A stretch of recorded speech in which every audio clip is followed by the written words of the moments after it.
الى وليد علي، وليد علي للامام ولكن خطره ومحاوله من عبد الله صالح ورايه تسلل.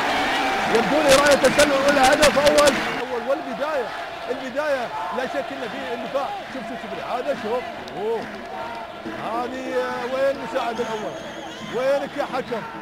يعني يبدو لنا رايه وتسلل، المفترض ان تكون تسلل على كارلوس سانتوس. تنقطع على طول، هذه خطره ومحاوله عصام جمعه.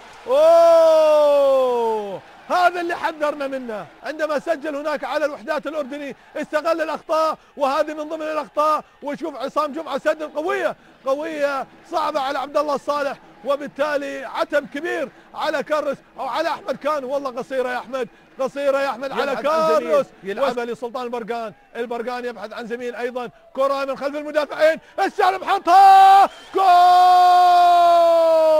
جول اول اتفاقي. النتيجه يا سلام، حلوه سلطان البرقان ممتازه من خلف المدافعين، حطها بيمينه حلوه وتسلم يمينك يا السالم، يوسف السالم. يا سلام على السالم. عبد الله صالح يسجل ويسجل الهدف الثالث للكويت.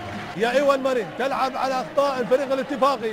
شوف الاعاده وسجل الهدف الثالث. هذه اعاده الهدف، ضربة جزاء معاه، هذه خطرة خلصها. هذا اللي كنا نحذر منه. شوف لاعبين اثنين وناصر قحطاني وكارلوس سانتوس تراجع بشكل كبير واعطى فرصة كبيرة لناصر القحطاني ان يتقدم. وشوف اعطى يعني بكامل الامكان حقيقة كارلوس سانتوس